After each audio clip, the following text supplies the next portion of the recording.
I hate everything that Marjorie Taylor Greene stands for. I hate every one of the statements she's made. But the question remains, did the Democratic majority in the House have the constitutional authority to strip her of her committee membership because of statements that were constitutionally protected? You'll hear both sides of that argument on The Dershow. As anybody who's listened to The Dershow knows, or as anybody who's listened to me for the last 65 years know, I'm as close to an absolutist on the First Amendment as anybody can get. I strongly believe that the First Amendment protects virtually all speech. Now, of course, it doesn't protect extortion. It doesn't protect defamation if it's deliberate and willful. There are exceptions. But when it comes to political speech, or when it comes to scientific speech, the earth is flat, sure, say it. The Holocaust didn't happen, outrageous, despicable, say it, I'll answer. So I'm very, very strong on freedom of speech. And I've been saying that on the Dershow, the president's speech in the Capitol. I didn't like it. I thought it was wrong. I thought it was outrageous. I don't think presidents should be making speeches like that. Perfectly protected by the Constitution. I support the First Amendment. I support the Brandenburg Principle. So yesterday, a good friend of mine wrote me an email. And he said, how far are you willing to go on freedom of speech? Are you willing to say that the outrageous statements made by Marjorie Taylor Greene before she was elected to Congress, and some of them even kind of since, are protected by the Constitution? And I said, that's not even a close question. Of course they're protected by the Constitution. Of course any private citizen has the right to make outrageous statements. She's made some of the most outrageous statements ever. You know, she actually said that Ruth Bader Ginsburg, there was a photo of her walking through the airport before she tragically died last year. And Greene said, oh, that's not her. That's a body double, the same way Hillary Clinton uses body doubles. You know, you all know some of the other outrageous and insulting and demeaning things she said, denying that the people who were murdered at the various school shootings were actually victims of school shootings, saying that John F. Kennedy Jr. was killed by the Clintons, suggesting that maybe leaders of the Democratic Party deserve to be executed. All outrageous, horrible statements. Every single one of them is protected by the First Amendment to the Constitution. I challenge anybody to find me a case that would deny a private citizen the right to make those outrageous statements. We have the right to call her a crackpot. We have the right to use any word that we want to use in response, and I will say she is a crackpot. And those statements that she has made or attributed to her, some of which she's denied, put in context, many of which are on tape, just are inexcusable, outrageous, despicable. Her support for QAnon, you name it. I just can't imagine how anybody could have voted for her. And I can't imagine how a president of the United States could show support for somebody who's made those kinds of statements. But they're protected by the First Amendment. And so the intriguing question that I want to raise on this show, and I would be raising this if I were teaching a seminar on the First Amendment at Harvard Law School today, is this, and it's a question I've never seen raised. I've never seen the literature discuss it. Does Congress have the power to punish somebody for having made outrageous but First Amendment protected statements before she was elected to Congress, or even if she made them while she was in a Congress? Now, the Constitution does say that Congress is the judge of its own membership, but Congress is bound by the First Amendment. Congress shall make no law abridging the freedom of speech. When Congress voted along largely partisan lines to strip Greene of her committee membership on the Education Committee, something I generally applaud. I wish she hadn't been appointed. And clearly, if she hadn't been appointed to the committee, she'd have no claim. But Congress, the Democrats, broke with tradition. The tradition is if the party that appointed her to the committee wants to get rid of her, that's fine. But the majority party can't get rid of minority members. But the question is, once appointed by the Republicans, could the Democrats who control Congress, consistent with the First Amendment, punish her by removing her from a committee because of First Amendment speeches that she made, outrageous speeches? Take the hypothetical to an even more extreme. Let's assume a member of the Klan got elected to Congress. Duh, that's not a hypothetical. Many members of the Klan were elected to Congress and the United States Senate in the 1920s, 1930s, 1940s, even through perhaps the 1950s. A former member of the Klan was appointed to the Supreme Court of the United States and became one of its most liberal members. But let's assume a neo-Nazi ran and was elected to Congress and had made all kind of neo-Nazi horrible statements, all of which were protected by the First Amendment. People don't realize how far the First Amendment goes. If some Nazi gets up and says, and Brandenburg was a Nazi who said this, all Jews should be sent back to Israel. Back to Israel. I grew up in Brooklyn. Back to Israel. All blacks should be sent back to Africa. My black friends were, born in New York and Connecticut.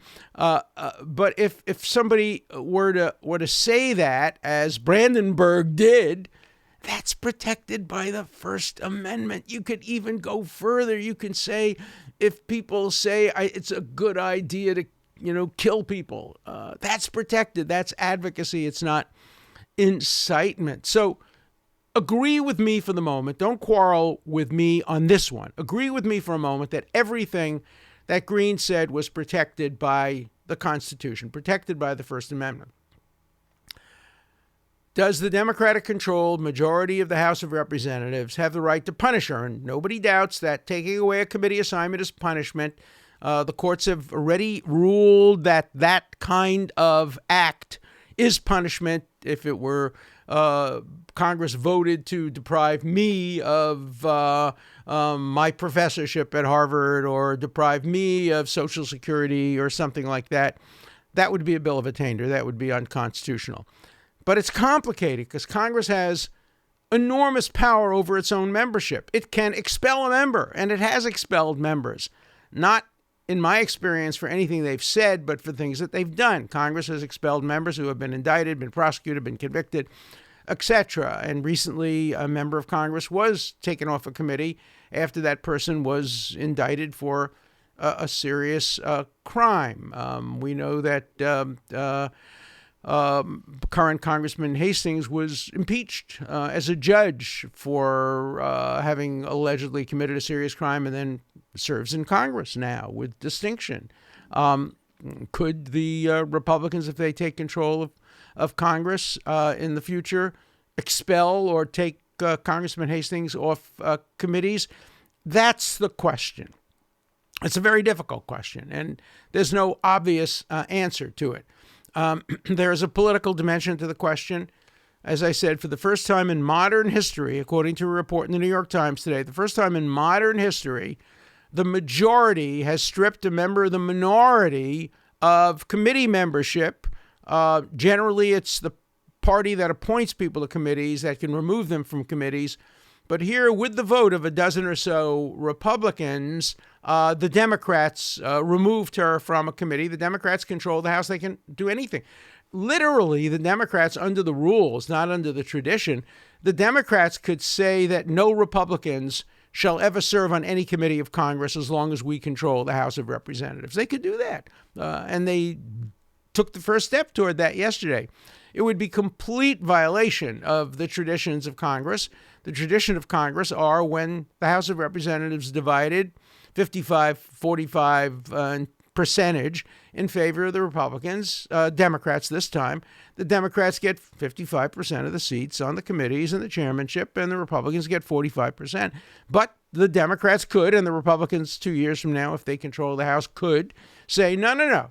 The Judiciary Committee is now going to be composed only of Democrats or only of Republicans. It would end all kind of consensus. So that's one question. That's a political question, and I would hope that this was just a one-off, that Greene was so extreme that have the Democrats strip her of her committee membership is only a one-off. Now, already a motion was made by Republicans to strip Ilhan Omar of her membership in the Foreign Affairs Committee, and she's also on another important committee that will fail because the Democrats control the House and the Republicans don't have enough votes to get rid of her. But I guarantee you this, if the Republicans get control of the House of Representatives in 2022, they will vote to strip Ilhan Omar of all of her committee assignments, and they will prevail. They will win.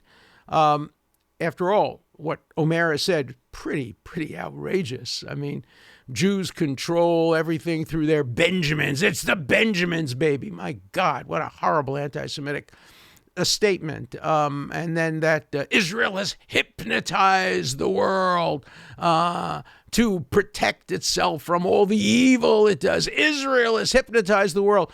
How is that so different from the Rothschilds have sent laser beams causing the forests in California to light on fire?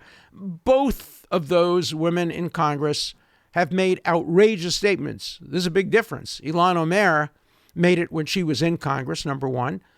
Number two, she is not being in any way really punished or held accountable for those statements by the Democratic Party. The Democrats could have refused to appoint her, certainly to the House Foreign Relations Committee, if she thinks that Israel has hypnotized the world to protect from its evil and that the Jews control foreign policy with their Benjamins.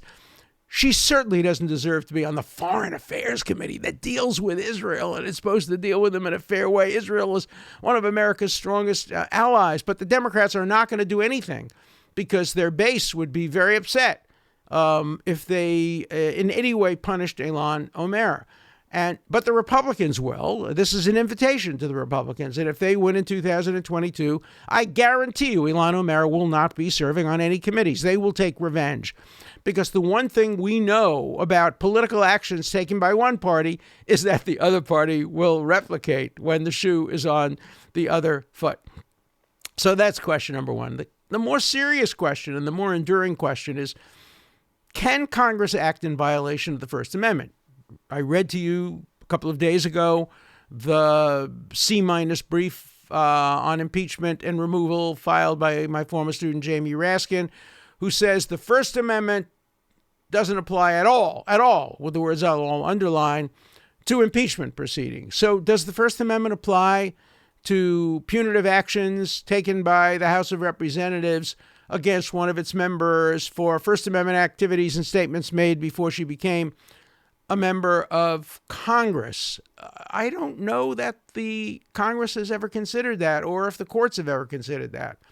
I don't know that Greene has any recourse. Could she go to court? Could she ask the court to order Congress to put her back on the committee? I don't think so. I think the courts would stay out of it. They would say it's up to the Congress to do it. But just because the courts wouldn't get involved doesn't mean the Congress didn't act unconstitutionally. Congress is not above the law. Congress shall make no law abridging the freedom of speech. Does that mean Congress shall take no actions abridging the freedom of speech? I think it does. I think it means the president shall take no actions abridging the freedom of speech. It means that every government agency shall take no action abridging the freedom of speech. Is Congress exempt from the First Amendment? Is Congress bound by the First Amendment? I really want to hear your views on this because it's an open question. It's a question that's never been resolved. And on the Dershow, you're going to hear the kind of hypotheticals that I put to my students for 50 years of teaching. And my favorite hypotheticals were the ones that had no perfect answer. I was famous or infamous at Harvard Law School. I think there was an article written about me saying that in my class, there's no such thing as a right answer. Every answer begets another question.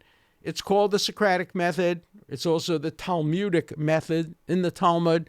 They argue and they debate back and forth. You often wonder why Jews are so contentious and argumentative. My friend, I had an experience with that when he was teaching at the University of McGill, a friend of mine who's Canadian, and he was teaching about affirmative action. And in Canada, affirmative action is applicable to, quote, visible minorities. And he was asked the question, are Jews a visible minority? And he quickly responded, no, we're an audible minority. We talk a lot. We're very contentious. He was criticized. He's Jewish, but they said, gee, it was racially insensitive. But, we know that you can tell jokes about yourselves. Remember the Seinfeld episode where the guy converts to Judaism in order to tell Jewish jokes? That may overstate it. But, the point is still made. And so the question really remains, how far can Congress go? How far can any government agency go in punishing people for statements that are protected by the Constitution? I taught this issue. I never expected Congress would do this in my classes. As I said, never a right answer in the Talmud. In Socrates, every question begets another question. That's life. That's life. You remember the paper chase. The teacher in the paper chase, the difference between me and the teacher in the paper chase is he never smiled. I always smiled. And I never attacked students personally and never went after them. But I did always ask them hard questions. So you're my students now on the Dershow. And I'm putting the question to you. And I want you to answer me. And I will grade you. I want you to tell me whether you think, and pass the shoe on the other foot test. Doesn't matter whether it's Democrats who control or Republicans who control. Can the majority punish a member of the minority party by stripping her of committee assignments on the basis of constitutionally protected statements she made before she got to Congress? Maybe she repeated some of them after she was elected. Statements that are completely protected by the First Amendment. So I'm expecting your answers over the weekend, and on Monday, I will respond further to any points you make. And I have to tell you, I have an open mind on this issue. My heart points in two directions. I cannot stand the kinds of statements that this woman Greene has made. And I wish she hadn't been appointed. I wish she hadn't been elected. And whoever runs against her, you can count on a contribution from me in the future. I want to see her defeated in the marketplace of ideas and at the ballot box. That doesn't mean that I think that the Democratic majority has the right to punish her by rescinding her Republican-appointed membership on the Education Committee. So I have an open mind. I'm subject to being persuaded either way on your views. So let's hear them on the Dershow. And now let's turn to our first questions from our brilliant listeners, the wits that complete the Dershow wits. I always ask my listeners and viewers to call in with interesting questions. And boy, you give me some really interesting ones. Today, I was going to talk about the decision of Congress, and I did, to strip Greene of her membership on the committee. And then I found out the first question that was going to be asked of me today was my opinion on that very, very issue. Really, really coincidental and prescient. So let's hear how the listener frames the question. Hello, Professor. My name is Matsuba Kotaro. And I was calling to comment about your episode on Qanon, Marjorie Greene. While I disagreed with a little bit of the stuff you had to say about Qanon, specifically it being anti-Muslim and anti-certain other things, what I really wanted to talk about was Taylor Greene appears to be a strong advocate for free speech, which I'm aware you are too. So, for that reason, I found myself supporting her election to Congress. And while I disagree with the statements she had made in the past about school shootings and et cetera, I would still have to defend her right to have made the statement at the time she did. My question to you was, would you agree with that or not? I feel that freedom of speech gives her the right to make those statements at that time, as a private citizen. And considering she's stepped away from those comments now, since she's been elected. I feel like as long as she doesn't make such comments going forward, then there shouldn't really be a problem. What are your thoughts on this? And thank you for always making such a great podcast. Aloha. Great question. And really, you anticipated what I was going to be talking about on today's show. You mentioned that Greene is a strong supporter of free speech. I don't know that that's the case. She wore a mask in Congress that said free speech, but it might very well have said free speech for me, but not for thee. I want to see the evidence that she has supported free speech for liberal Democrats, for Antifa, for Black Lives Matter, for people on the extreme left. Then I will accept the notion that she is an advocate of free speech for all, not just free speech for me. So let's wait and see what happens. You drew a distinction between what she said before she was elected to Congress and what she said after. There's a point to that because she was elected by voters based on their knowledge of what she had already said. So she passed through the electoral test when she got elected to Congress. Statements she makes after that, obviously, would be quite different. So if you had a situation where, say, somebody ran for Congress without having said anything negative, and then as soon as he or she was elected to Congress, began to make pro-Ku Klux Klan, pro-Nazi statements while in Congress, and the voters said, oh my God, we never would have voted for her if we knew she or he stood for that. That would raise one kind of question. This raises a different kind of question.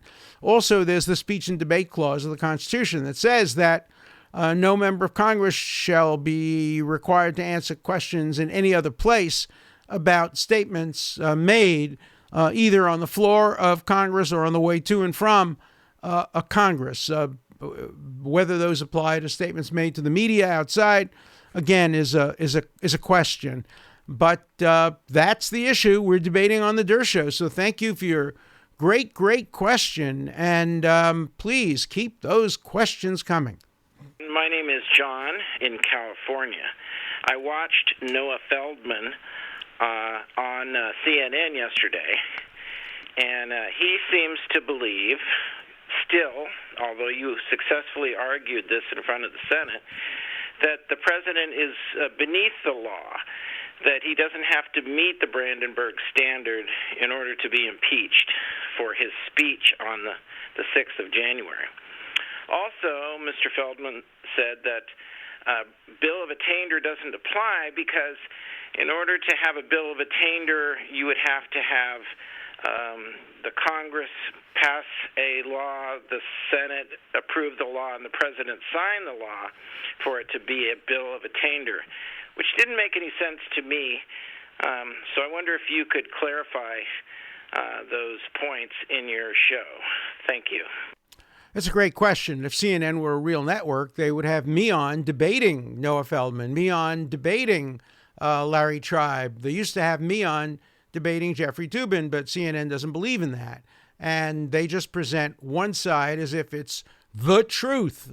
Tribe specializes in calling the opposing arguments stupid and dumb and bizarre, and the opposing people who make those arguments are never put on CNN to respond. So if you watch CNN, you only see one side of the story. Occasionally they have a kind of exhibit, some Republican who isn't very good, so that they can say, see, we had a Republican, and boy, look at what he said. But they will never have anybody on like me who represents an intelligent answer to people like Feldman and a Tribe. Feldman is wrong about the Bill of Attainder. And you don't need to have an absolute law passed by both houses and then signed by the president to have a Bill of Attainder. A Bill of Attainder could also be a trial in either house of Congress, in the Senate and the House, that carries with it punitive consequences. Sure, a law would be the easiest one, but if you had a Senate resolution or a House resolution that carried with it independent consequences, such as you can't run for office again, that would be a Bill of Attainder. And the question I would put to Feldman is, let's assume that Feldman was thinking himself of running for some office, and the Republican-controlled Congress 2 years from now, 4 years from now, decided to put Feldman on trial, and they impeached him, and they disqualified him from further office. The president didn't sign that bill. Wouldn't Feldman have to admit that that was a bill of attainder, that he could not run for office as a private citizen, having been tried by the Senate, having been impeached by the House, without him ever holding office? That would be a bill of attainder, and I think that would clearly be the case. As far as the First Amendment is concerned, no, I don't think a president can be impeached unless he commits treason, bribery, or other high crimes and misdemeanors, and you can't commit any of those criminal-type behavior if your speech is protected by the First Amendment. Is a total incompatibility, and Congress is bound by the First Amendment. Congress shall make no law, and I believe that that covers impeachment. It covers all other kinds of legislative actions, just the way it covers executive actions and judicial actions. I believe that the First Amendment constrains Congress from taking any action that abridges the freedom of speech. And I'm happy to debate any of my Harvard colleagues on that issue.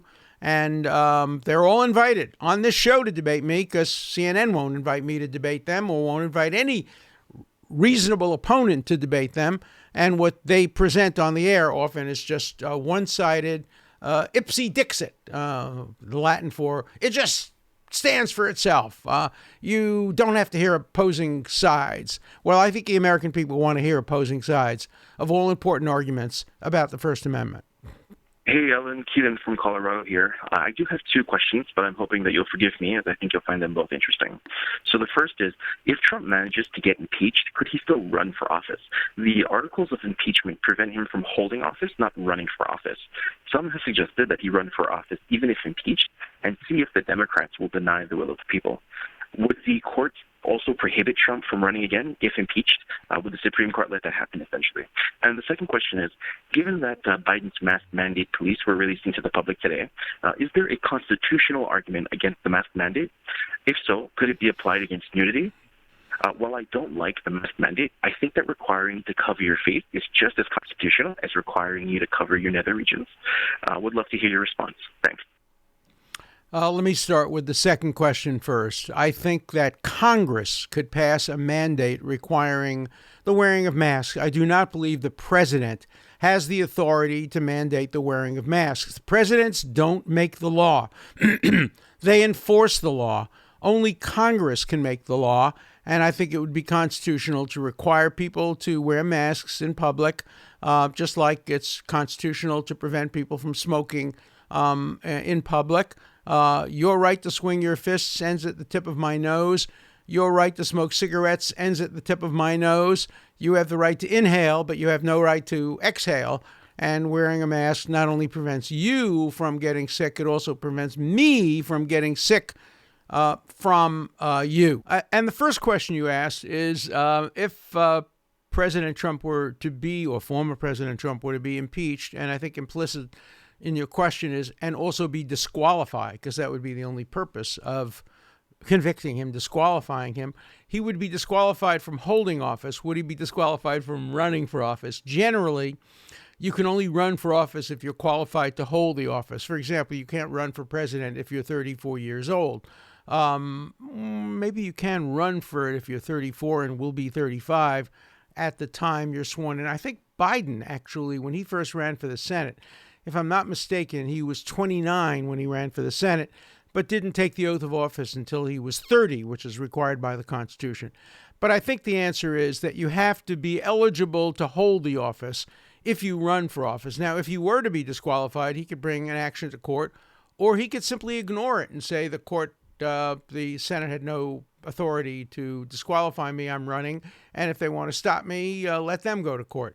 I don't think it's going to happen, so I don't think we'll see this issue tested. I think that there'll be enough votes for a majority, but not 2/3, and so the president will once again be acquitted. Hi, Alan. It's Max from New York. I just wanted to say that I think it's pretty obvious why Jared Kushner and the Trump administration wanted to make the peace deals with the other countries. It was just to get back at Iran for Saudi Arabia to show Trump's opposition to the Iran deal and everything like that. Not saying that Iran isn't a bad country, which it is, but these peace deals aren't so miraculous considering all of these countries did not hate each other. No one was at war. It wasn't a huge thing. I've never heard of the Bahrain and Israel. I've never heard them having a conflict before. I'm sorry, but this is not such a big deal that you have to nominate him for Nobel Peace Prize. Okay? I just completely disagree. It's a very, very big deal. Remember, these countries, the United Arab Emirates and Bahrain and Sudan, and particularly those three countries, wouldn't even allow for years anybody with a Jewish name to come into the country.